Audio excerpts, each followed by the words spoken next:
Welcome back to another episode of Hot Air with me, Joshua Robert. And today's episode is going to hit you right in the feels. You know, I love a good rant about politics and nonsense in the world, but sometimes we need to quiet down and make space for voices that are not always heard. But before we get into that, we got a little bit of housekeeping to do.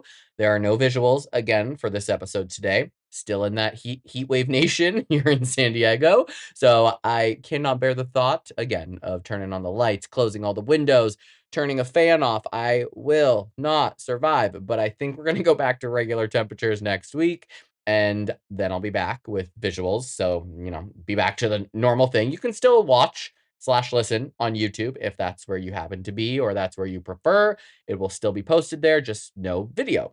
And also, I just want to say thank you and let you know how appreciative I am of everyone who has rated the podcast, who has shared the podcast, who has been following on social media, slowly but surely growing. But it is so insanely helpful. I can't explain it enough from a marketing/algorithm standpoint. When you rate a podcast and you leave a written rating, it is going to help my podcast appear in more searches. And slowly but surely, every month I've been getting about 100 more streams.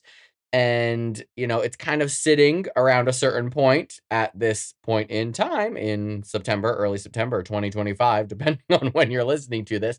And I want to see the podcast keep growing. I want to be able to share the voices from people that are not always heard. I want to keep sharing that LGBTQ plus news. Without those interactions on the podcast apps, the podcast is prevented from being spread to a larger audience. So wherever you're listening right now, just scroll down while you're listening and just tap the 5 stars. Write out a quick little one sentence. Love this podcast. It's wonderful. It helps. And that's all. Okay? That's it for my begging and pleading. We're going to get to why we're actually here. This is the first episode where I am sharing not one, but 2 listener letters. And honestly, I could not be more excited because they both came at the exact right time. Not only what's happening in the world, but both of these emails that I received came within a week of each other. One is from a newly out trans woman just a year into her transition, navigating the wild world, the beautiful world, but sometimes terrifying reality of living authentically in today's climate. And the other is from a dad, a straight, cis, white dad, no less. Love that he wrote in, who admits that he doesn't fully understand what it means to be trans, but he is standing by his kid every step of the way. And those 2 stories complement each other, and that's why I want to share them together. I also wanted to share these stories because I know someone listening right now might feel alone or scared or like nobody gets it. And if you hear nothing else today, hear this. You are not alone. There is community out there. There are parents who are trying. There are trans people who are thriving. And yes, there are loudmouth podcasters like me who will never shut the fuck up about it. And I'll always be here to support you. So sit back, grab a tissue, maybe pour yourself a glass of vino, and let's get into some stories that matter. Let's hit it.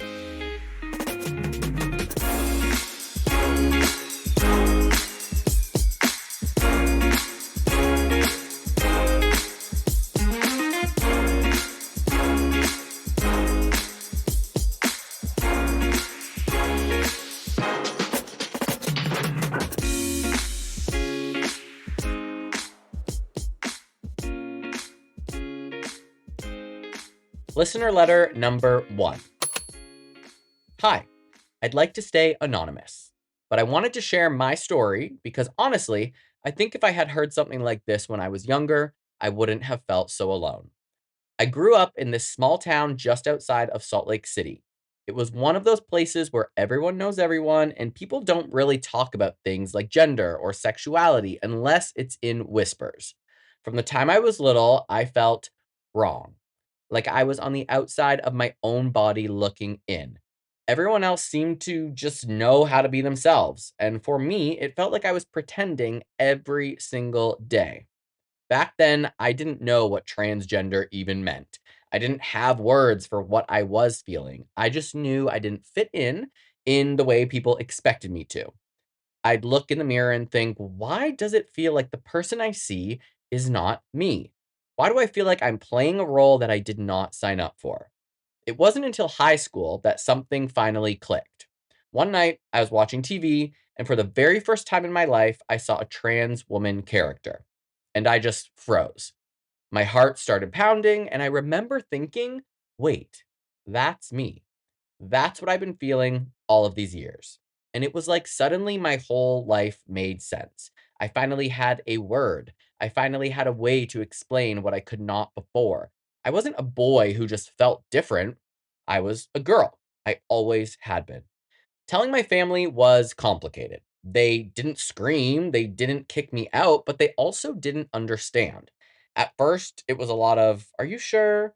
Maybe it's just a phase. Maybe you'll change your mind." And hearing that from people I love, well, it hurt. It felt like they were saying they didn't believe me about my own life. But I will say this, they didn't walk away. We kept having conversations. Sometimes they said the wrong thing. Sometimes I cried. Sometimes they cried. It was not perfect, but they showed me that they wanted to try. And that effort, even when messy, meant the world to me. Now, I'm just about a year into my transition, and it's been the hardest, scariest, most beautiful thing I've ever done. There are moments like when someone calls me by my name or when I catch my reflection and actually see her that make me want to cry with relief. It feels like after years of holding my breath, I'm finally breathing. But at the same time, I'm scared. With everything happening politically, especially with Trump and the anti trans rhetoric, it feels like people are gunning for us. I hear people call being trans a mental illness.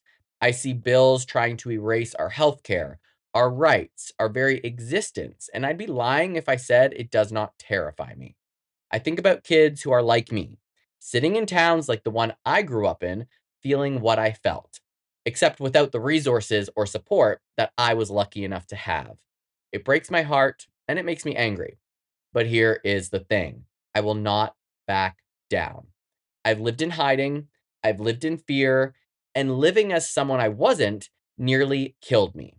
Living as myself is saving me. And I just want to thank you. Your episodes where you speak up for trans people have mattered more than you know. When I hear you unapologetically defending us, it gives me this little boost of courage. Like maybe I'm not as alone in the world as sometimes I might feel. So if anyone listening right now is trans or questioning or scared, I want you to hear this. You are not broken. You are not a phase. You are not less than. You are enough, exactly as you are.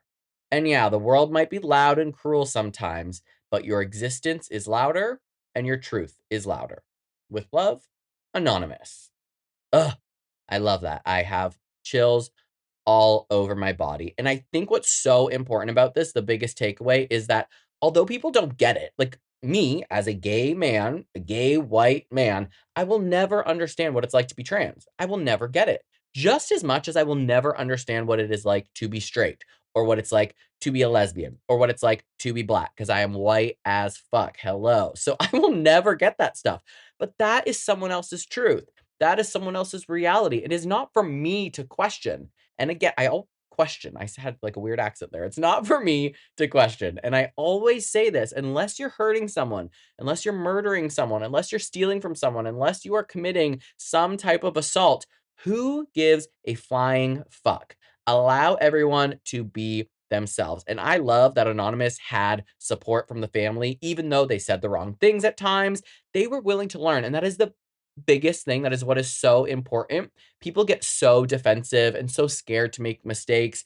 And when you ask them to be a better ally or you ask them to step up, they immediately go, well, I've been doing my best. I've been trying. I've been. And they tend to make it all about them. And I love that this person's family was like, okay, I don't get it.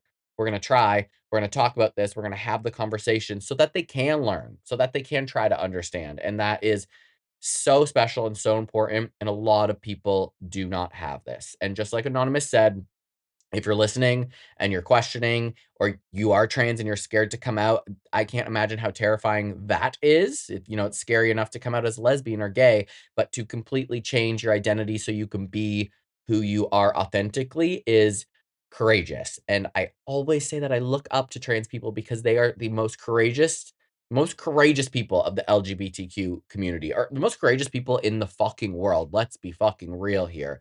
So remember, there will always be someone there to support you. If it's not your family and it's not your friends, you will make new family and you will make new friends that get you, and they will have your back. So just keep that in mind if you are struggling. Somebody out there will love you for you and will have your back. You just got to find them. And with that all being said, that leads us right into listener letter number 2. He writes, "Hey Josh, I don't usually write things like this, but I figured if sharing our story helps even one parent or kid feel less alone, then it's worth it. My kid came out as trans a little over 2 years ago. I'll be honest, I did not know how to react at first. I grew up in a world where the word transgender wasn't even in my vocabulary, let alone something I thought would ever touch my family. My first reaction wasn't anger or rejection, but confusion. I didn't know what it meant, what it would look like, or what it would mean for my child's future. I thought, okay, so now what? Do we just dive straight into hormones? Surgery? Is there a step 1? I quickly realized this is not some quick fix or a single decision. It is a process, a long process. It's doctors and therapists and lots of waiting. But more than anything, it's conversation after conversation with my kid. Some of those talks are hard, some are beautiful, most are a mix of both. One thing I've learned is that being a parent to a trans kid isn't about me getting it. I'm a straight, cis, white man. I don't know what it feels like to live in a body that doesn't match who you are. And I probably never will. But what I do know is that my kid deserves to feel safe, loved, and supported as they figure out who they are. That's my job. Not to fully understand, but to stand beside them anyway. School has been rough. Some teachers try, some don't. Some kids are kind, a lot are cruel. There are days my kid comes home with their head down, not wanting to talk. And there are nights I hear them crying in their room because of something someone said in the hallway. That part breaks me. I can't shield them from the world, but I can be the soft space they land when the world gets too sharp. Oof. Hits the heart there. I won't pretend that I've got this all figured out. I've said the wrong thing more than once. I've asked clumsy questions. I've stumbled over pronouns, but I always circle back and try again because I want my kid to know that even if I mess up, my love for them is never a question. Oof, this one gets me. If there's one thing I'd say to other parents out there, it's this: it's not about you. It's not about whether you understand or whether it makes sense to you. It's about showing up, listening, and walking alongside your kid as they find themselves. You don't have to have the answers. You just have to make sure they never doubt your love. My child is still early in their journey, and yes, I'm scared sometimes. The world feels harsh and loud, especially right now. But I'd rather be scared with them than have them face it all alone. And I know, deep down, that with the love and support they deserve, they're going to make it through. Thanks for giving parents like me a place to share this. From a dad just trying his best. Woof. Okay, deep breath. That it's so like I've read these before, but then reading them like back to back like this is like I feel like I'm reading the child's letter and then reading the dad's letter. As far as I'm aware, they have zero relation. Um, and yeah, so it's really the same message here from this second letter is just stand by the person, whatever it is. Just like you might stand by your friend going through a breakup. Just like you might stand by your friend, well, maybe they got a DUI and, they're going through some shit. Obviously, that does not compare to being transgender or coming out as gay or coming out at all. But like, if you're going to stand by people when they need you the most, you should stand by them no matter what, right? So stand by the people that come out to you. Support your children, support your brother, support your sister, support your parents, anyone who needs your help. If you really care about them, you don't have to understand. You don't have to agree. You can mess up, as I keep saying. Like this dad just said, he makes mistakes. He stumbles over pronouns. I have people come up to me all the time that are like, ooh, but what if I say this? Or what if I forget their pronouns? Like I made a reel the other day about a non-binary person and I kept saying she. And then I went back and was like, oh, shoot, I wasn't saying that correctly. So then, luckily I redid it. I had the time to redo it. But like, yeah, I still mess up. So if I'm messing up, someone who's out here preaching about LGBTQ plus rights still makes mistakes. It is okay for everyone to fuck up a little bit sometimes, as long as you acknowledge it and then you turn it around and you come back at it and you try to do better. That is what matters the most. Another takeaway, or another similarity, I suppose, from both of these is both of these people that wrote in saying how scary it is out there right now. And it is terrifying. And it's also good to know that these people are not alone. There is a huge community around the globe that is scared right now, but is sticking together. So, moral of the story is stay open, communicate, ask questions, fuck up if you do, apologize for it, take note, and revisit it with a clear head. If you put too much stress on yourself, too much pressure on yourself, it's not going to be fun. And again, it's not about you. It is not about you. It is about understanding the person that needs your support. And lordy, those stories got me. And that is exactly why I wanted to start sharing listener letters here on Hot Air. Because real life, real voices, and real experiences, that's what makes our community stronger. So, whether it's a coming out story, a parent learning how to support their kid, or just a small moment of unexpected allyship, I want to hear it all. These are the stories that remind us why visibility and compassion matter. If you've got a story to tell, I would love to share it on the pod. You can head over to my website, hotairwithjoshuarobert.com, and you'll see exactly how to send it in. There is a contact page with a form. Drop it there. Write me like you'd write a friend. We'll laugh, we'll cry, because we know I love a tear, and we'll make sure that your voice is heard. Also, follow me on Instagram and TikTok at _hotairpod. So until next time, stay loud, stay proud, and remember, the LGBTQ plus community, specifically the trans community, needs you right now. So stand by your trans friends, your trans family, your trans loved ones, and support them as best as you can. And with that, I will see you next Tuesday.